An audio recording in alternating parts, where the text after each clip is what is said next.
to start off this German major super event list, we're going to actually look at the number 2 performing orc player. Here is a quick picture of what the terrain looks at in case you haven't seen. So if in case you haven't seen, this is the WTC terrain. They have large L shapes and bit different spacing between everything that you have up there that people might get used to, right? You're used to the GW big old fat ruins, bit different for staging. This is weird where you can really hide entire vehicles and transports in these large L bases, get really close to the other person's terrain and jump out into their terrain as well. And then someone says actually you may have 3 green tile players in the top 10. Yeah, I meant 3 orc. I said 3 orc players in the top 10. There is another orc player with Grisha Gerwer, I can't say their name right, that was also running Green Tide, but our third list is actually Bully Boys, because I didn't want to just look at 3 Green Tide lists back to back, right? So if I had to, I went for the 2 undefeated. But here is the list. And sorry, the terrain, how it looks at. So get a quick look at it. If you're not familiar, and some of my American audience and fans are just not aware of that, so now you guys know what it is. Now, let's take a look. I went too far ahead. At Tim's list. Sorry about that. So Tim's running a nice classic green tie. He has 3 Painboys, 3 Warbosses, 1 with Ferocious Show Off, a Warboss in Mega Armor with Ruckus Warcaller, and a Weird Boy with Bloodthirsty Belligerence. I like that. Very clean, because he goes on to have 1, 2, 3, 4, 5, 6 straight up bricks of boys. Not shy about that at all. It's one of those things that if you don't bring gas with your Mega Knob brick, and you just bring something straight up like a bully Mega Knobs in a character, you could fit entire units 20-man boys. But what's interesting to me is not only did he bring 6 20-man boys, but he also brought a 20-man unit of Gretchen alongside him. That 20, yes, there are 22 models, as you would say. 6 Mega Knobs for his Warboss and Mega Armor, all of them equipped with twin kill saws, and then 2 units of Storm Boys. Very, very interesting. Right off the gate, what can we see here, lads? That this is gonna have to change for upcoming Pariah Nexus, right? So even though we're looking at these lists, you will have at least 3 weeks to still play with similar lists or similar archetypes. Let's say you have an event coming up, take that, still run it and go with what you're playing with. But if you're looking into playing this archetype and going into what changes you might need to see, you're gonna need to see different units form secondaries for you, as the boys just simply not being able to do it in combat anymore is gonna be a big deal. Of course, people are talking about I'm gonna run 19 boys instead of 20. Hilarious, I see you. Other than that, that's that could easily just be changed in errata that they're like you can't do that, or in general if it's 19 or greater boys, right? They could just change whatever wording they need to for that. So yes, this is still very potent. I've run similar lists to this, but this is gonna have to straight up change. So as much as I'm very happy with his performance, and we all should be happy as we look at his win path and what he had to go into, let's keep in mind that scoring points and having this many boys is just going to be different, possibly a bit little harder. And yes, the Def Killer Warstrike does have the Warboss keyword. We can talk about that when we get to the Bully Boys list, all right? And I'll elaborate on that. What's good? So we have his first matchup is Drukhari. So let's take a look at how much actually anti-infantry and potential he has. You've seen this, it could be a hard list matchup, but when you have the 120 boys max and you have triple pain boys, yeah, that could still be difficult for all this Drukhari volume. But let's see what's going on here. We have an Archon with Night Shroud, an Archon with Sadistic Fulcrum, a Beastmaster that's really good to get in the way. Yet if you put this big, because this is like a 10 model unit here, boys. There's multiple models. It's a very weird, unique list. Model right here, this Beastmaster, because you're like Beastmaster. No, it's a bunch of little models that are like character animals that go with him. This is really good when people want to like get in your face, because they can, I think it infiltrates and scouts, and they move really fast, or one or the other. So, but in the boys list, if you misplay this and let a big brick of boys run up and punch this, the boys are happy. They get to get on the objective early. So this could be a factor in this matchup, right? We have Lilith Hexbra. 1, 2 units of Cabalite Warriors. The one thing I like about them is they can at least split into like 5-man combat squads, right? So that's kind of cool. 1, 2 Racks, 1 Witch unit. That's for Lilith. 1, 2, 3 Raiders, and 1, 2, 3 Venoms. Followed by, oh no, actually this was for Lilith. The 1 big Incubi unit, another Incubi unit, but a 5-man. 2 Mandrakes for that mid-table presence. Reavers, Scourges, which these Scorchers are just straight up Dark Lances that get to fire and fade essentially for free. free. They shoot, they move. And he brought 3 of those, right? Like we spoke about earlier. Into Bully Boys, seeing this many Dark Lances on top of the transports that also get right here Dark Lances and these Raiders, boy, that is so much anti-armor, anti-elite infantry profile that you have to withstand throughout the whole game on these quick transports that it's an issue. Yet what we're not seeing here is a bunch of 10-man units that can go toe-to-toe with the boys reliably. There's one witch unit, and then there's one incubi unit. 5-man units, simply how the Green Tide model army works is that when you do try to chew away one of those boys units, they can spike on the 5-up invulns. If they have to feel no pains, they're going to spike on that. Then they get to double bring guys back, and even a decimated unit of Green Tide boys will destroy all these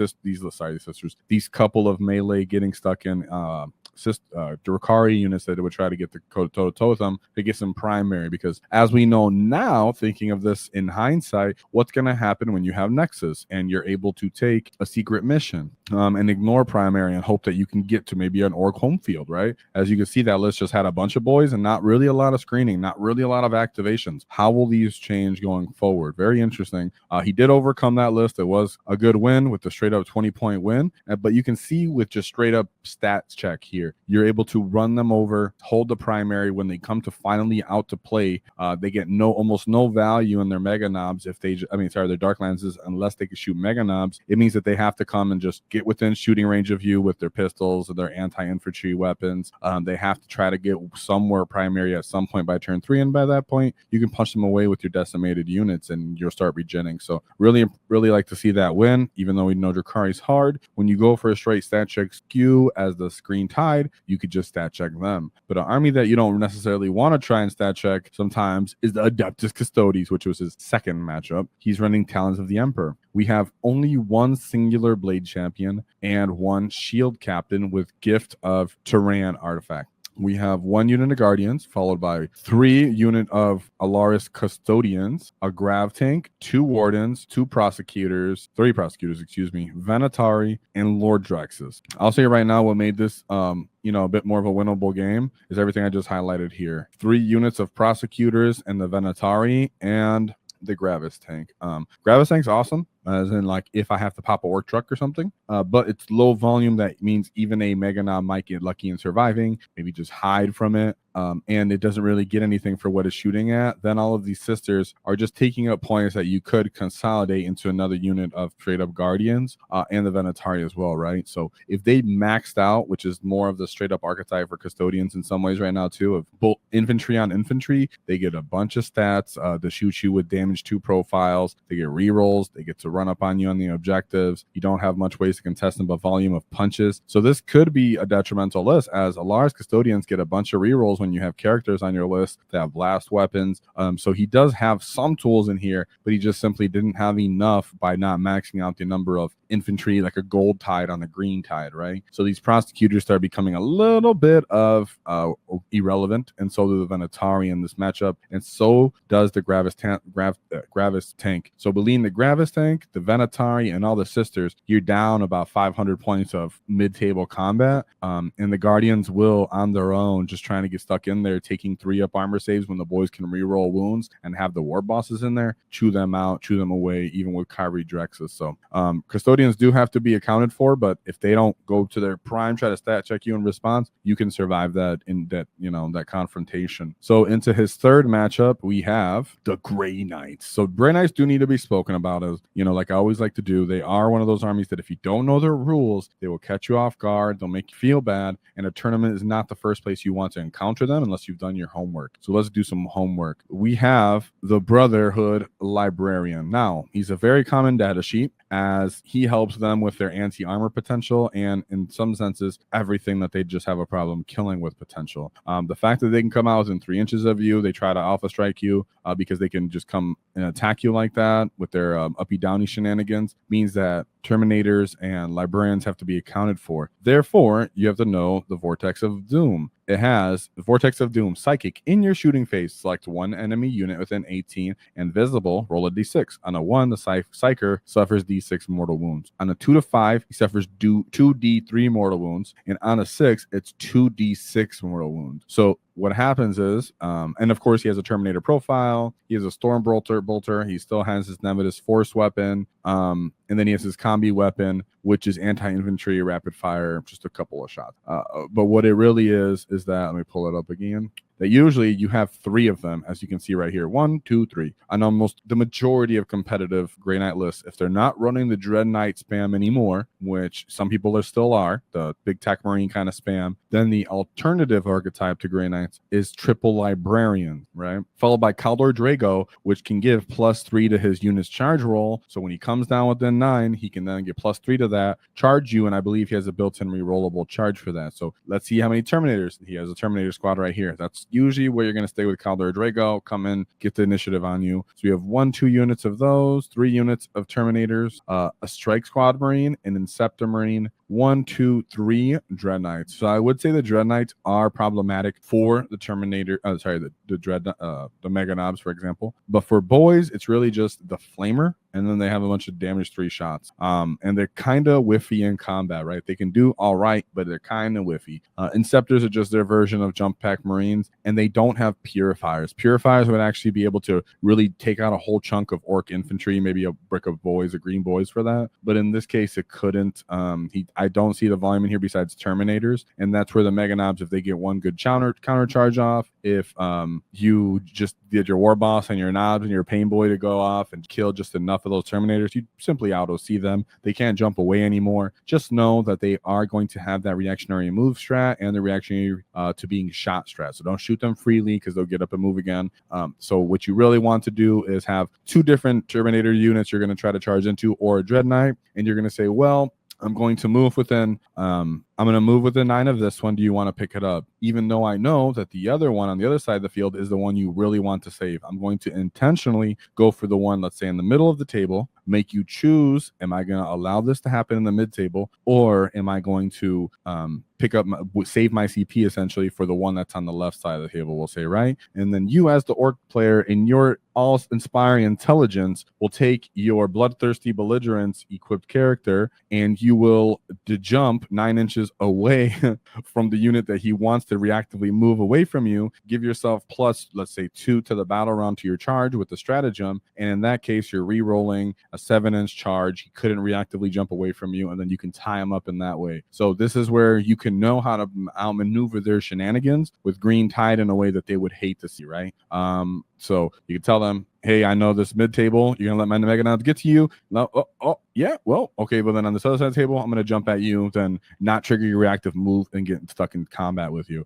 So it does take some foreknowledge to take out Grey Knights, and that looks like that's what he did. As his 3rd game, he was a 16-point win. Now we look at his 4th matchup, and I'll just spoil the beans right here to be mean. We have Thomas Brushrit, and he is the Bully Boy player that we're going to cover his list. So we'll cover his list right now, talk about how that matchup would look, and then we'll talk about his list in a little bit because he still did excellent. This was his only loss. So the Bully Boys, and what I really like about this Bully Boy list is the archetype is actually fun.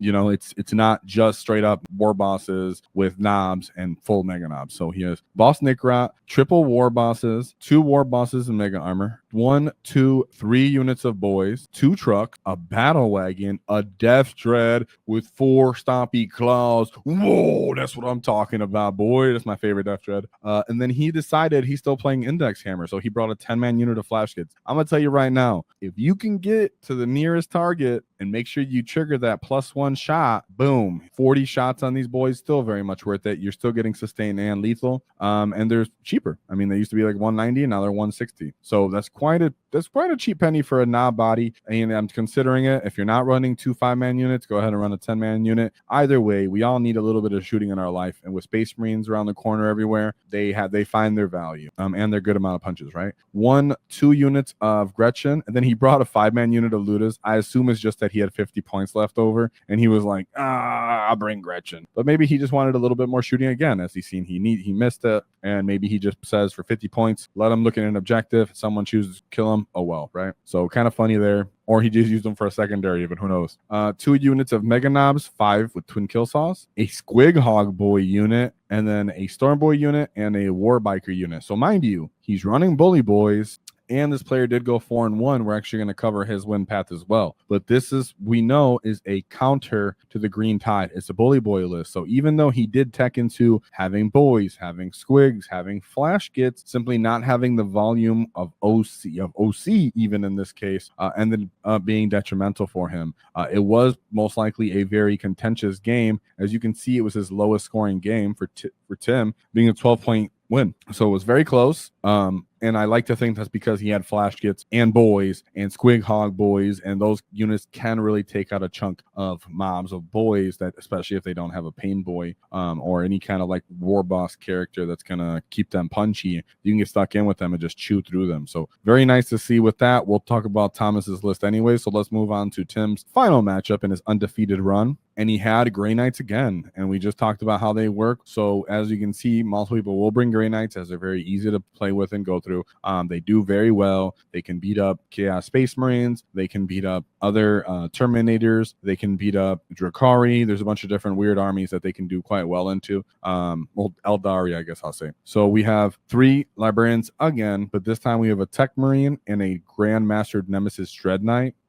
He just gets the ability to throttle offensively into a vehicle or monster on his data sheet compared to a basic Dread Knight. We have a Strike Squad Marine. These dudes do have sticky, right? So they can sticky a home objective and then late game jump over to your home objective. This is another army we're going to have to be aware of in Pariah Nexus, where they might get a pseudo power Zenkai boost from being able to do secret missions and being able to say, hey, Orks, you can beat me on playing primary. Well, I'm just going to jump to your battlefield when you're very low on units and get 20 points from secret mission. So I'm very much thinking about that when I'm thinking about all these factions and how they do against us now and how they will do when they get access to, I get to ignore some primary, kill you as hard as I can, and then go take your home field, right? We have a Grey Knight Land Raider Redeemer, Inceptor, and then 3 Dread Knights, 3 Nemesis Dread Knights. They're very good, very efficient for their points for what they are, but they simply aren't a good counter into, we'll say, a Green Tide list. But something like this does do possibly well into Bully Boys, right? So keep an eye out for Grey Knights as we go forward in the Nemesis Pariah Nexus that's coming up, because they have the tools to score secret missions and come with a different built-in alternative strategy for Orc, right? Specifically, because right now we're one of those things that they don't like to see when they go to tournaments, right? Grey Knights player, when they see me lining up with my Green Tide, they're like, please don't let me play you, because they simply don't have those tools, especially if they don't bring Purifiers, or even like hopefully Terminator Paladins, where they can hope to at least kill some boys enough and get lucky. But in reality, they don't, and they just don't have the stat numbers for that. But still, a great job to Tim Schlizio for going 5-0. If you enjoyed the clip, check out the full video here. If you'd like to see more tactics, click here. Let's get stuck in, lads!